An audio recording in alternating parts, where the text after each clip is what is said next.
Guys, welcome to week 3 of our podcast as we're learning and marching along. Here's my co-host, and I'm a co-host, Danielle Doyle. Hi guys, welcome. It's our 3rd official episode. We're really excited to be here. It's See You Next Tuesday. We have a lot of exciting things for you today. Really exciting guest I'll let Diego talk about in just a second. But before we begin, don't forget to subscribe to our channel. Hit the red subscribe button, like us, share us with your friends, share us with your family, anybody that you think would benefit from talking to us or listening to us. That would be wonderful. Like I said, Diego has an interesting guy coming on today. Tell us a little bit about him.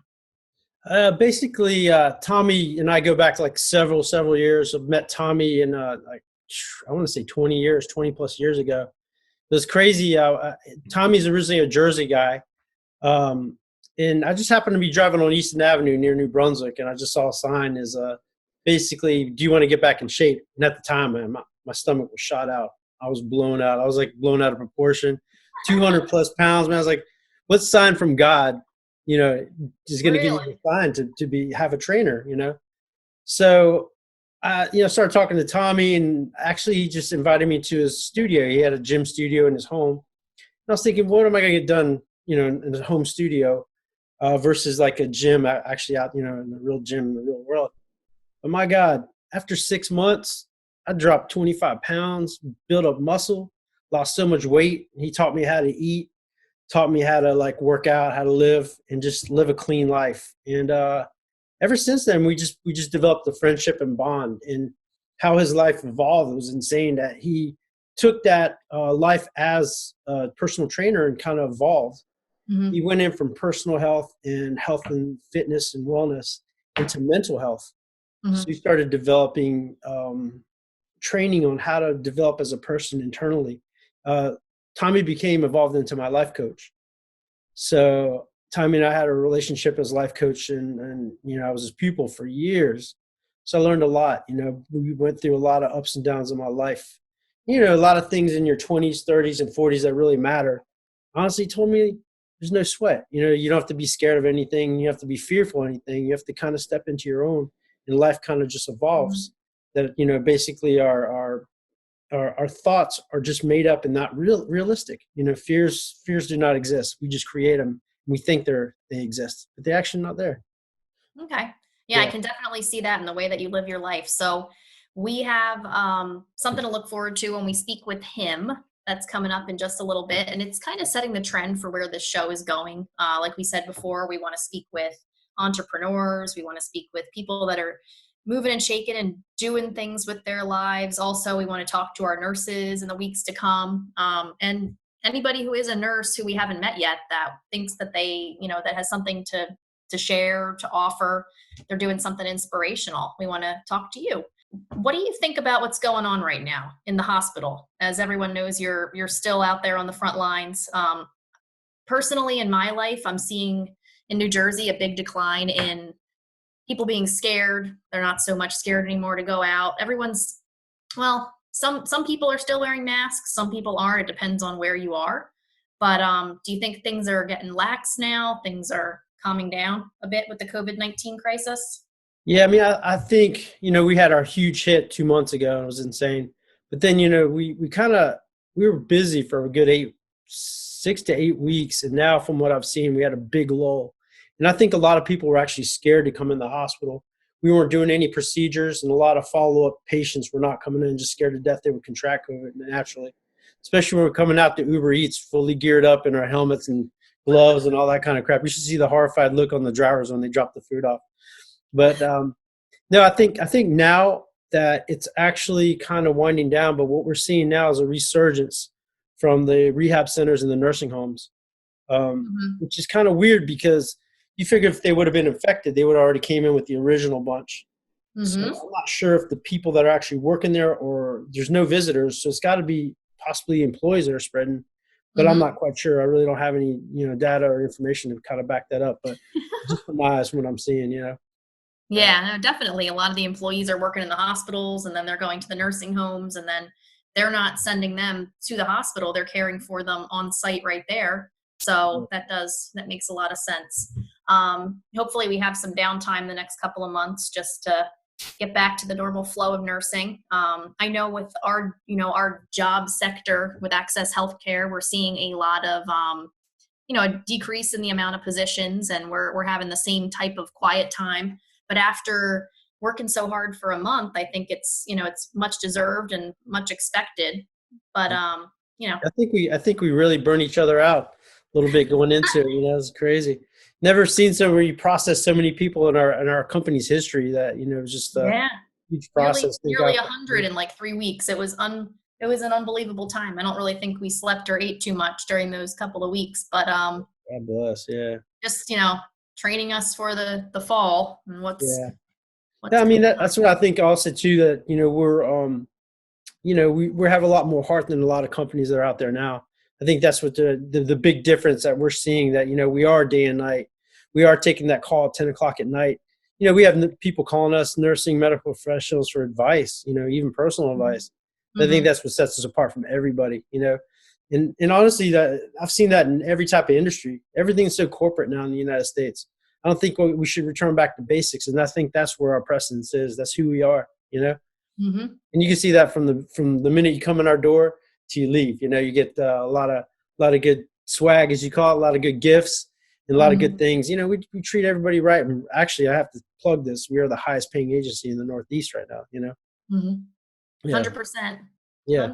100%. Match and beat any deal. I've had to go into my little commercial mode just to put that out there. So if any nurses out there, just let you know that, we are the highest paying agency. We'll match and beat any quote in the United States. We're actually going to be in all states now, right, Danielle? Yes. Yeah. We're working hard to get all licenses in all 50 states, getting different things wrapped up right now, but that's what we're doing right now, trying to expand ourselves and get fully into the nationwide market. It's time to step it up a little bit. Yeah. If anybody knows anybody in Indiana, we're trying to break ground in Indiana. So, I've never been, but I definitely want to go. I don't even know what's up there. It's a nice place. There's a lot of steak and friendly people and food. That's what I look for, steak in the state. Yeah. I almost went to New Zealand because I love lamb so much, just to go for the lamb. I don't even know what's in New Zealand. I just heard the meat's good, It's crazy. Grass, I think. Yeah, grass? That's what I think. You can get that in Colorado now. It's legal, Oh, like the ground, grass. Oh, that kind of My bad. My 1970 ass used to call weed grass, I can get that in Colorado. Yeah. I love it. Yeah. All right. Well, remember to subscribe to our channel and hit the red button, like us, save us. You'll get alerts when we go live eventually. Right now we're recording, but eventually we'll be going live. And you're not going to want to miss it. Catch us and ask us questions. We'll be able to check the comments and respond to you in real time. And without further ado, let's welcome our friend here, Tommy. Tom. And introducing Tommy Notarianni from Florida. Good old Jersey guy. How you doing, Tommy? I'm doing very well. My old friend Diego, how are you doing? Really good. Still chilly up here. Still envious of your weather down there. I'm watching that the weather's beautiful. Absolutely beautiful. Everyone is always envious of our weather. We get like 300 days a year of beautiful sunshine, and it is absolutely wonderful. I'm trying to escape. I was talking to everybody about how we met, originally near New Brunswick, actually. Yep. Yeah. It's been an amazing ride. But been a long time. Yeah, man. Doing a lot of great things, but I kind of want to have people hear about your background, which is amazing. How you kind of evolved into the person that you are in the corporation, the business that you run, which is amazing. You're helping a lot of people, and you've certainly touched me. I use your practices to this day. Big on empathy and kind of analyzing what the circumstances that I'm in to realize certain things that you taught me. You've given me a lot of good tools. So I kind of want to let you run with it and just tell them about your background, how you evolved into this. First of all, I appreciate the kind words. And, you and I go back to body, mind, and spirit personal training, where, I first started to step onto this path. And basically, I come from your lovingly dysfunctional Italian family. where I was introduced to a strap and a wooden spoon and some weirdness. I have wonderful relationships with my parents. They're wonderful people. But, growing up was a bit of bumpy road. And I kind of came out of my childhood in a tailspin. I was experiencing depression, anxiety in my early 20s. Life was very difficult. My mind was very difficult. And I really wanted to experience this life without that suffering. I could look around me and I could see that other people were not suffering what I was suffering. And I could also see that, there were things that I didn't suffer that other people did suffer. I thought, boy, you put these people together and you have someone who doesn't suffer. Mm-hmm. So that became very interesting to me. I used to smoke back then. I stopped smoking. I used to drink back then. I stopped drinking. I wasn't alcoholic. I just found out that alcohol was a depressant and I didn't want to be depressed. So more than I wanted to drink alcohol. So I stopped. I started exercising. I started eating right. I started taking care of myself. And all of a sudden, the depression and anxiety was really lightening up. It was really starting to go away. When I found that I was taking care of myself, I was a completely different person. And that was when I started Body, Mind, and Spirit personal training. And it started out in physical wellness. And then I realized that in order to train someone's body, I really had to train their mind. Everybody knows that exercise is good for them, but very few people actually do it regularly. Mm-hmm. So that led me to very interesting things, and I'll try to be as brief as possible. I moved on. I did the Landmark Forum. I studied lots of books and different things. Eventually ended up in Vajrayana Buddhism, studying meditation and studying the mind. And Buddhism is where I really learned some very interesting things about the mind. I moved to Florida for very obvious reasons. I became the wellness director at the Delray Center for Healing, where I worked side by side with a psychiatrist, neuropsychologist. And then after about 4 or 5 years, I left there to start what I do now, the Peaceful Mind Center. And at the Peaceful Mind Center, I am a spiritual mentor. I have private students all over the world. I'm writing a few books. We have a YouTube channel with over 200 videos of me teaching and very interesting things.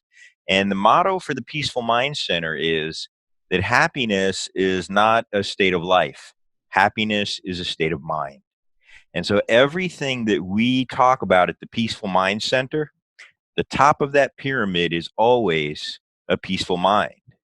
So we talk about things like proper diet, meditation, exercise, all of these things, because they create the causes and conditions for a mind to be peaceful. Because your mind is your world. When your mind is peaceful, your world is peaceful. When your mind is upset, your world is upset. But it really doesn't have anything to do with what's going on outside you. Very, very little. And it has everything to do with what's going on inside you. So I've learned to help people come focus inward and start to manage what they really have some control over, their inner world. And that's the most important thing. What makes a situation either desirable or undesirable is how it makes you feel inside. When your mind is in a peaceful place, your world is a peaceful place. When your mind is in a difficult place, your world is a difficult place. But for most people, they spend their time trying to arrange the outer world so that the inner world feels good, when really it's the other way around. When the inner world feels good, the outer world is fine just as it is. And if you look at your own life, like, don't ever believe anything I say. Just take what I say and hold it up to what you're experiencing in life. And if it helps make more clear what you're experiencing in life, then use it. And if not, throw it in the garbage.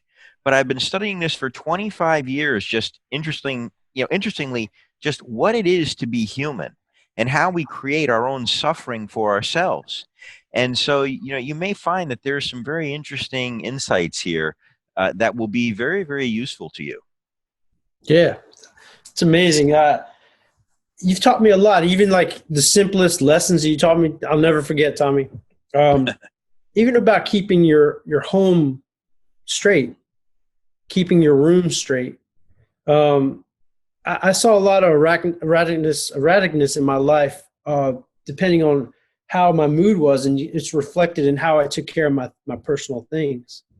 And I realized even as something as simple, I saw a video on if you don't make your bed in the morning, something's left undone. Mm-hmm. And my day continued to be like that, undone. And it caused a little confusion in my life, and it kind of dipped into certain other aspects as the day progressed, But yeah, they call that messy bed, messy head. yeah, so true, so true. But you're amazing in the fact that I realized I had a lot of relationship issues in the past. Yeah, don't And we it all? really wasn't, all these people blame the significant other, their husband or wife or their Yep. boyfriend or, whatever. But a lot of the issues came from you because you're kind of trying to direct people how you feel inside. And it kind of really causes a rift in the relationship, You know something? The teachings have really evolved since, we work together. And just to digress for a moment, when you talk about, making the bed and these other things, keeping your space clean, I always said that I could tell how somebody's mind is just by looking in the back seat of their car, Yeah. and that evolved into something that I call the Zen List. And the Zen List is a list of things that you do every day that create the causes and conditions for your mind to be peaceful. Okay. Everything has causes and conditions. There are causes and conditions for suffering mind, and there are causes and conditions for a peaceful mind. And I have a card here. This is called the Zen card. I don't know if you can see it. That's the first side of it. And on the back side, this is like 25 years of my life. I try to make things as simple as I possibly can. And you can hopefully see that. I think it's backwards in the thing, but I'll read it to you. One is water. Your brain is like 80% water. If you're simply dehydrated, you are going to have a much more difficult day. This right here is the most important nutrient you can put into your body. When you're simply dehydrated, you can be emotional, can't concentrate, can't think straight, just from simply being dehydrated. So you want to make sure that you drink 2 to 3 liters of water a day. Make the bed, say your affirmations. Affirmations are just positive thoughts that if we are going to have thoughts in our heads, let's have them be good thoughts, that the world's a beautiful place. I have a wonderful life. Life is good. The mind tends to so easily be negative and go right to the negative automatically that this helps rewire the mind, to sort of see the more beautiful side of life.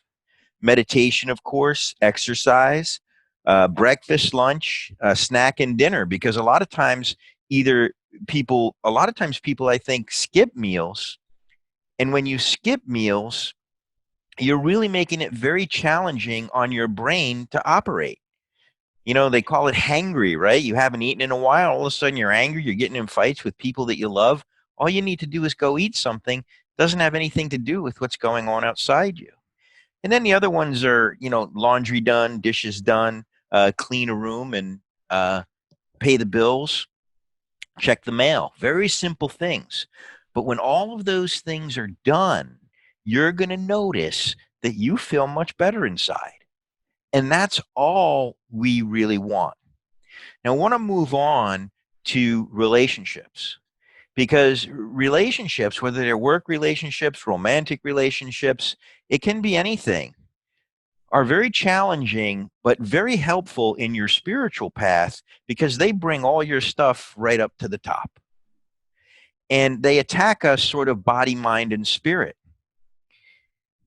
Romantic relationships particularly tend to bring our pain to the surface. And one of the most important things that I will tell you today is that you are a different person when you are in pain. There's you when you're not in pain, happy, fun-loving, no problem. People do things, no problem.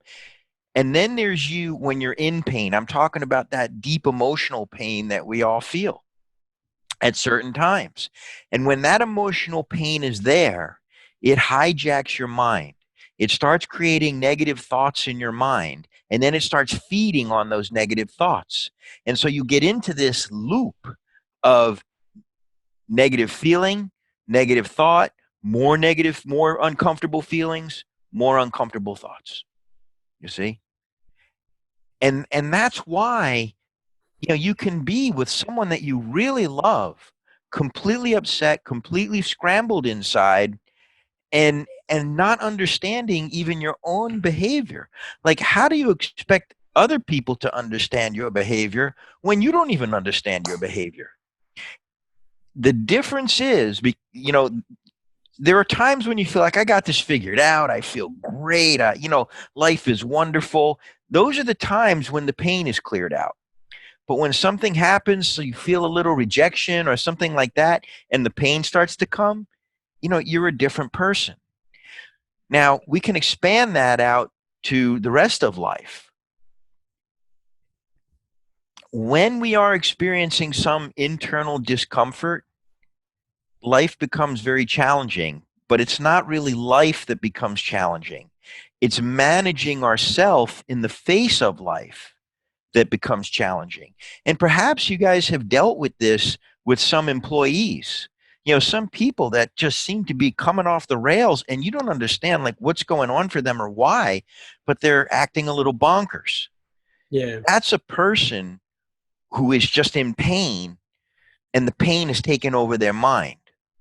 Yeah. I see that a lot. I mean, even in patients, when they're losing control of their own physical mind and body. So what better way is to control others because they can't control themselves? Yeah. You have to. I think empathy is one of the biggest traits of a human being can have. So I practice empathy with everybody because honestly, if somebody gives you the finger, New Jersey, you don't know what happened that morning to them. They may have lost a loved one, but they're the internal struggle kind of overcomes them sometimes, and they come off as a different person, like you're saying. And I totally get that. Our nature is loving kindness, compassion, and patience. And it's not that because I'm telling you that. You can look to yourself. When you're being loving, kind, compassionate, and patient, you feel good. When you're helping people, when you're doing things out of the goodness of your heart, everything inside you sort of rhymes with that. When you're being angry and hateful and upset and yelling at someone, it's a terrible feeling inside. So your body is your compass. It's telling you, go this way, don't go that way. So what you're talking about, in peaceful mind center terms, is compassion. And compassion is seeing another suffering and having a desire to help them end that suffering. The difficulty in that is actually seeing the suffering. As nurses, it's easy. Physical suffering you can see. If someone is laying on the street with a broken leg, it could be the person that you hate the most in the world. You're immediately compassionate. You go right up to help them. You get an ambulance. You do everything you can to help. But when someone has a broken mind, we want to knock them over the head. Yeah. We want to make them wrong. We want to fight with them. And I tell you what, a broken mind is way more painful than a broken leg. And someone who is suffering inside with that sort of mental torture that we can have inside it, that we've all experienced at times, no one deserves more compassion than that person. These terrible psychological formations that arise in us can be devastating and so painful. And they arise because we don't understand ourselves. We don't understand our own humanness. And so that's what the Peaceful Mind Center is about, is to teach you about what it is to be human, because to be human is not logical. And when you understand how you create pain and suffering for yourself, when you understand how the human mind and body work, well, then you can do something about it. Then it's not so scary. But when you're going crazy inside and you don't know what to do about it, that's when you start making really poor decisions. It's been shown that when you're upset like that your actual intelligence level goes down. Wow. And they can measure it. That's going around a lot. Yeah, yeah. Seems to be spiraling out of control, doesn't it? Right. Yeah, it's crazy. What do you feel, Danielle? What do you think about that? It's inspirational, huh? I'm full of questions over here. Excellent. I love Dick questions. talked about you for as long as I've known him, and Wow. I'm excited to meet you. Very honored. A couple questions that I have is what do you practice? Do you use NLP? Do you use hypnosis? And how has your practice changed over the years? I like those things, but I don't practice them. Okay. My primary practice is meditation and self-care. Mm-hmm. I think that people really look past the very obvious answers, the very simple answers, to look for complicated answers where simple answers would really suffice. And so this Zen list, that I was talking about, Mm-hmm. is my practice. And when I'm doing those things, 99 out of 100 times, I feel really good. Mm-hmm. And so I would really urge you to start with the simple things. Am I hydrated? Am I eating breakfast, lunch, and dinner and healthy meals? Having a little snack in between? Am I meditating? You will find that when you take care of yourself, that everything functions much better. Mm-hmm. Where my spiritual practice starts to become more esoteric is in my meditation practice. And we can talk a little bit about that because it's very important. When I speak to people who have not heard this before, I try to be, to not go down the rabbit hole too much. But very simply, what you will realize in your meditation practice is that you are not your thoughts. There is a thought that arises in the mind, and then there is the one that is aware of the thought. And the thought can come and go, but the one that is aware does not come and go. Mm-hmm.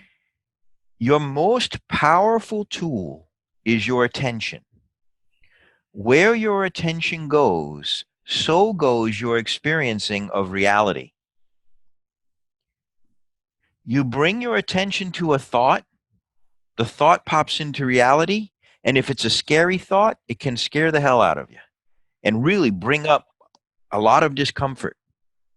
What happens when you take your attention away from the thought? What happens to the thought? Doesn't exist. Yeah. Disappears. It disappears. So the thought is not even that important. But what's important is your attention. A thought is powerless without your attention and without your belief. But with your attention and with your belief, it can drive you mad. And so in meditation, primarily what you're doing is training your attention to be in the moment that you're in. And when you can skillfully put your attention where you want it, then the mind can't drive you mad anymore. Because the reason that that's important is because we don't suffer what happens in life. We suffer our thoughts about what happens in life. And that's why two people can be in the exact same circumstance, having completely different experiences, because the thoughts in their mind are different. Something very simple, very benign. Two people get on an airplane. They sit down. One is completely filled with anxiety and pain and frustration, completely afraid to fly. And the other one's sitting there watching a movie, eating popcorn, falling asleep. Same exact experience, two completely different experiences of that. The mind is what's different. Your mind is your world. And so all of my practice, the way that I eat, the way that I keep my home, all of the things on the Zen list are designed to create the conditions so that my mind can flourish. It's the same thing like a plant. You may remember this example from back in the day, Diego, that if I took a plant and I put it back in a corner and it didn't get a lot of sunlight and I didn't really water it and I didn't talk to it and I didn't care about it, it would be drooping and wilting. It wouldn't flower. it would be alive, but it would not be flourishing. You take the same plant and you put it out on the balcony and it gets lots of sunshine, and you water it and you sing to it, and it starts growing deep roots and a strong stalk, and it starts to flower and it's flourishing. Same plant. What changed is the environment. So the question you have to ask is, what environment am I creating for my mind to function in? And am I creating the most optimal, beautiful environment for my mind to be beautiful and flourish in? And when you do that, the mind works so much better. And why is that important? Because then life is fun. Yeah. Your spiritual practice isn't about turning into a rainbow and floating away. It's about having a fun life. I don't know where we've come from. I don't know where we're going to after this. All I know is that we're here. And if we're going to be here, then let's not suffer here.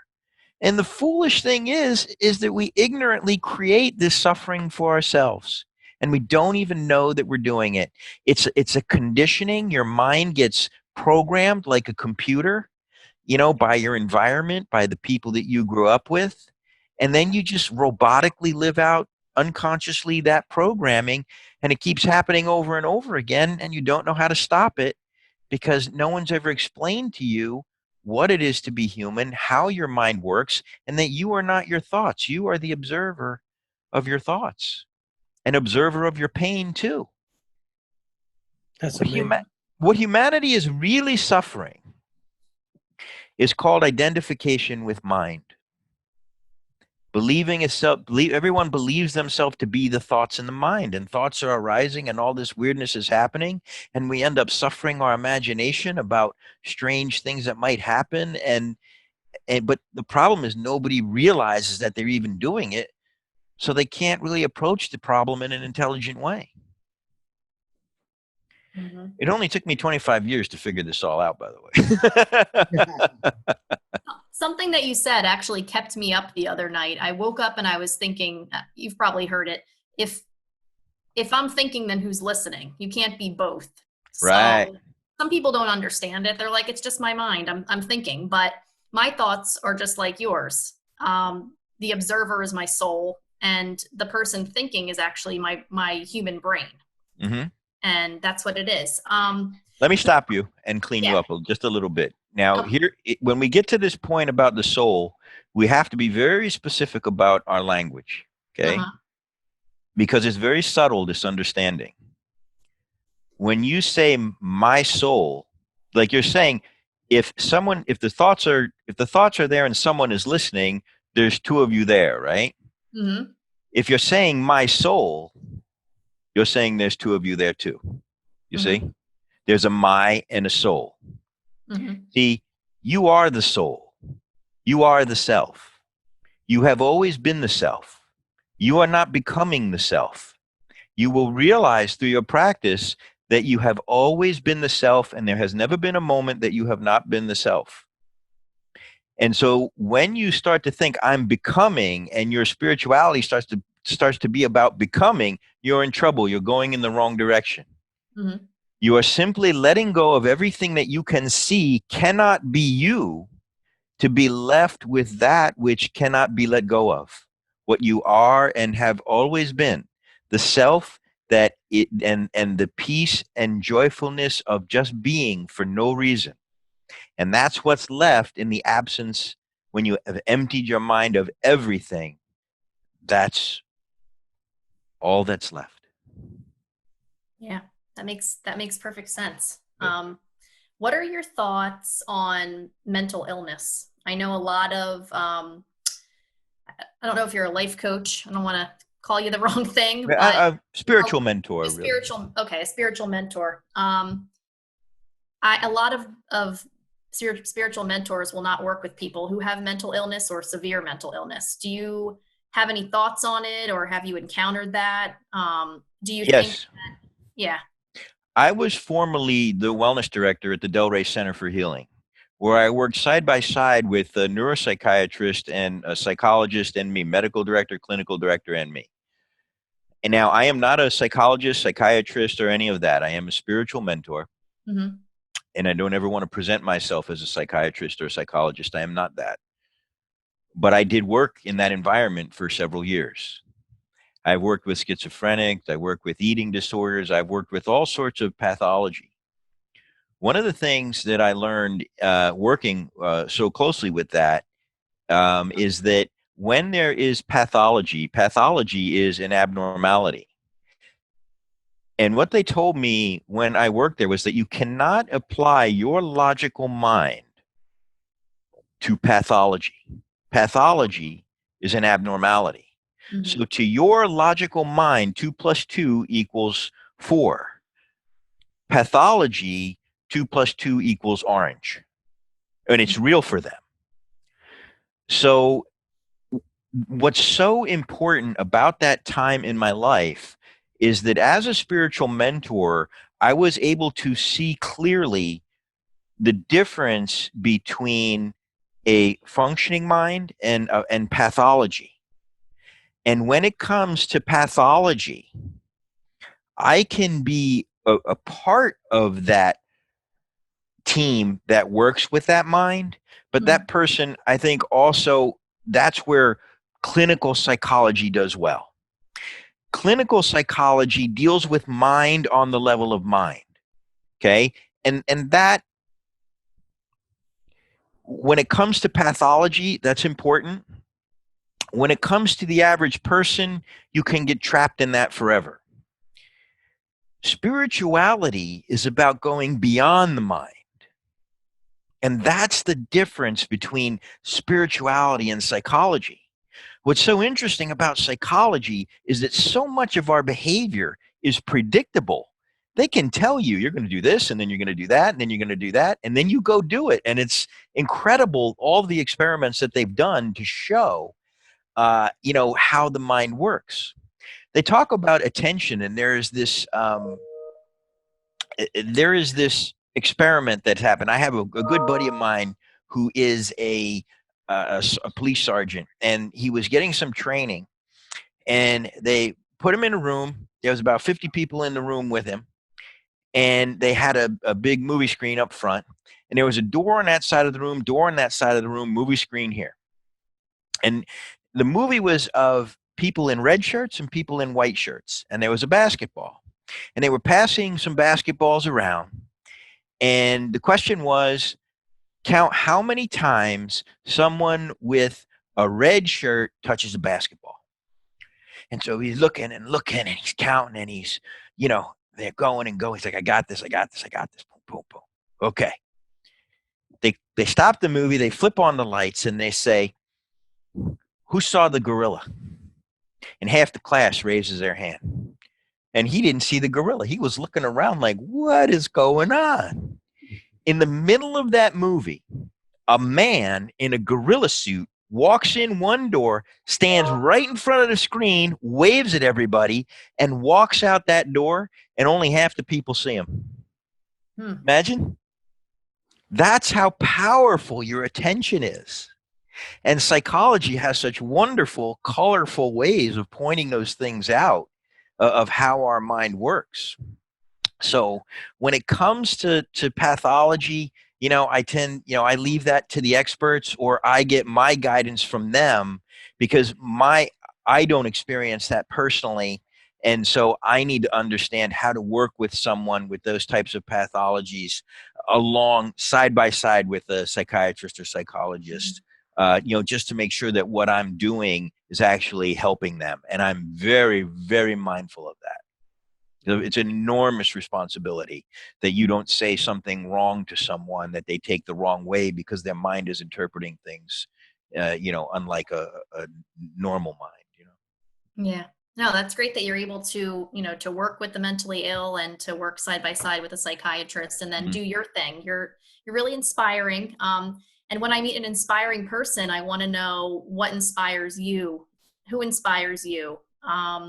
I personally like Tony Robbins. I'm going to UPW in November if it happens, but those are the types of people that I like to follow. So I'd like to know who you follow, so maybe I can copy you. You know, I am inspired by helping people, and in true spiritual teachers, you will always know because you will always feel that they are giving to you. Mhm. And my two most favorite teachers, probably beside the Dalai Lama, are Eckhart Tolle, who wrote a book called The Power of Now, which I have listened to probably 50 times It's amazing. on audiobook. And, you know, he really is an amazing modern teacher of these things. And there's another teacher who lives in Portugal and also teaches in India whose name is Mooji, Mooji. And Yeah. I find him truly inspiring too. And what I'm finding is that, you know, I've studied a lot of the more traditional uh, Buddhist monks, you know, like Thich Nhat Hanh and, you know, those types of guys, not really Pema Chodron, but I find that I connect more as a Westerner with Western teachers of Eastern philosophy because our society is so different from their society. I don't know if you've ever watched Thich Nhat Hanh teach, but he teaches so slowly that you want to jump out the window. And, you know, for them, their societies are not so much about productivity as our society is. And so they sit and they're in practice for many hours of the day, which is really quite wonderful. But I just tend to gravitate more toward the Western teachers of Eastern philosophy, and Pema Chodron is one that I like a lot too. Yeah, wonderful. What would you say is one thing that that every person should know in this life? For example, mine is I think everyone needs to know that life isn't that bad. What's one thing that you wish that everyone knew coming into this life? That you're not your thoughts. You Mhm. know, if children understood this, if we had this in an in our education, that from a very early age, that you are the one that is aware of your thoughts, and that the thoughts are not you, so much of this confusion and suffering would be avoided. Mhm. Um, we create our own suffering for ourselves in our own mind, and we don't even realize that we're doing it. And so it just perpetuates itself over and over again through generation after generation. And it starts with that one question, am I my thoughts? Because what's happening in your mind is that these thoughts are just arising. We don't know where they come from. We don't know where they go to. They just keep coming.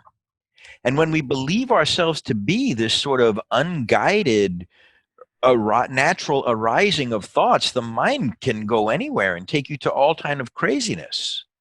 But when you realize that you are the one aware of what's arising in your mind, and you say, okay, I'm going to bring my attention to these types of thoughts and not these types of thoughts, and practice that from an early age, you will save yourself and the people around you tremendous amounts of suffering. That's where that's where the misunderstanding starts very early in life, when we start to become identified as the thoughts in our mind. And if we can stop it there, it would change everything. Mhm. That's amazing. Mhm. And honestly, I don't want to carry on too long, but also to the addictions that suppress a lot of these emotions spawn from that. A lot of trauma. I guess traumas as an early age that we develop behaviors, and we try to hide those behaviors with addiction as well, which is a whole nother subject, which is be amazing to hear about that. Very, very briefly, Yeah. addictions are very, very simple. Addictions are about pain. Where there's no pain, there's no addiction. There has to be pain to be addiction. Because what happens is pain starts to arise in us to the point where we can't take it anymore. So I need to have a beer, right? I drink a beer and I feel better. And I go, wow, well, this must be the solution. But the thing that I'm doing to placate my pain is actually causing more pain. And so you get into this loop of the very thing that I'm using to placate my pain is the cause of my pain. Now you got a problem. Now you're in that addictive cycle. The difficulty that people have is dealing with their pain. They run from their pain. They hide from their pain. They don't know where it's coming from or how to deal with it. That's the problem. That is a huge problem. And remember I said earlier, you're a different person when you're in pain. And so this pain comes up and you don't know what to do with it. So you do all kind of crazy stuff. I mean, like 90% of the crime in our country is due to addiction, because addicted people get very desperate and they're in a lot of pain and they're willing to do things that people that aren't in pain would never do. And so when you understand and can recognize that, okay, this pain is arising in me, and stop it, stay conscious to it before it takes over your mind, now you're in very wonderful conscious place. You may still be in pain and you can sit with that pain and that pain can be there. The problem is when the pain takes over your mind. That's when people like heroin addicts and things like that are going nuts and doing crazy things because they need another fix, you know? And there's all kinds of addictions. But you would be surprised when you really stop and take a look at this, how much of your behavior is motivated by moving away from your pain and not moving toward what you love. For most people, it's the discomfort. And here's the interesting thing about it. Like fear, very uncomfortable sensation, right? But when you talk about fear, anxiety, depression, whatever all these, anger, whatever all of these very uncomfortable sensations are, all they are is an uncomfortable sensation. It can't do anything to you, yet you run from it, you act from it. When we get scared in life, we're not scared about what's going on out there. We're scared that what's going to happen inside us, that we're going to come off the rails inside us. And so you must realize yourself in the same way that you realize that you are the observer of your thoughts, that you are also the observer of your pain, and remain separate from your pain. You have to remain separate from it. Once you become your pain, it pushes you up into your mind. Mind starts going all crazy. And now you're creating more problems and making very poor choices. This is how it works. It's crazy. I wish we could learn that when we were like in right out of college, Yeah, it's funny. It is the suffering, though. Yeah. Suffering has a purpose. Suffering pushes us to these conversations. Suffering pushes us to do things that we normally wouldn't do. Suffering is what pushes people to talk with someone like me. So it serves a purpose. I don't want to experience it again, but I also wouldn't go back and change anything, because whatever brought me to this clear space, I certainly honor. I wish it was making love and eating chocolate that was spiritual enlightenment, but it's more like just getting kicked in the teeth and crying on the bathroom floor. But, it's just kind of the way that it is. And your mistakes and your difficulties, if you use them wisely, they're far more important than, the enjoyable times. And it's been said that, the difference between the master and the student is that the master has failed more times than the student has tried. It's also been said, if you want enlightenment, be prepared to sweat white beads. And I can assure you that it is very, very challenging to let go of your ego and let go of the way that you perceive things, to see things clearly as they are. Because the thing that will serve you probably the most in your spiritual practice is being willing to be wrong. You have to be willing to be wrong in order for this to work. I was wrong about everything. I was wrong about who I was, what I was, where I was, the way I was thinking. I was wrong about time. I was wrong about past. I was wrong about future. I was wrong about everything. But what really served me was that I was really willing to be wrong and accepted that I was clearly wrong. Nothing was working. I was in lots of pain. So I didn't know what to do, but I really clearly knew what not to do. And I started there, you know. Amazing. Well, I know you're a busy guy. You got a lot of things going on, especially this evening. Do you want to plug in your satsang and tell people about what's going on right now? How people can get to you on your website? Basically, what you got going on a weekly basis?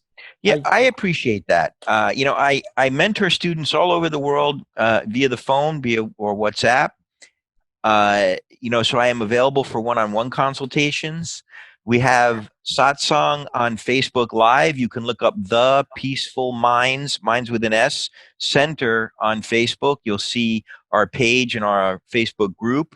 The satsangs on Facebook Live are on our page. There is a website. It's www.peacefulminds.org.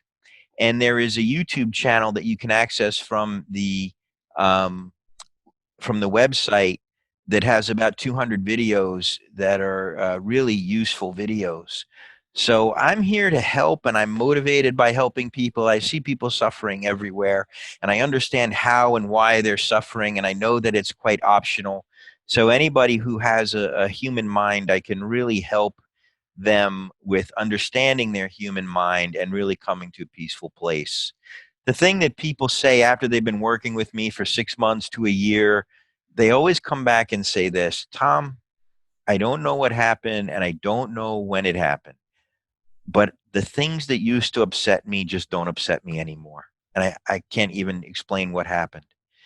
And there are reasons for that, but it's really a beautiful thing when you see people move from sort of being tortured by their own mind to a peaceful place, present and peaceful in the moment, enjoying their life. It is just a beautiful, beautiful thing. And it's an honor to be a part of someone's process, for sure. Wow. Well said. Well said. Well, you'll find Tommy on the links below, which we'll keep at the bottom of this YouTube page. Just want to reach out and just wish everybody a great week. Thank you, Tommy, for coming on. Always a pleasure, man. Yes, you too. Yeah, definitely. Good. Hey, good luck to Access Healthcare. I'm glad you guys are doing really well. I'm sure that you're starting to come out of one of the craziest times hopefully you'll ever see. And I hope everyone is safe there and that everyone's made it through. Thanks for being on the front lines of all of that. And I feel fortunate that I was able to stay home and hide while you guys were right in the middle of it. Well, always a pleasure, man. We have a weekly video every week. I want to thank Tommy once again. Just every week we'll have someone very inspirational that comes on. Tommy's very easily reached at the links below. Please subscribe to our page, and we'll look for you every Tuesday. Danielle? Remember one thing, you need access to get in. We'll see you next Tuesday.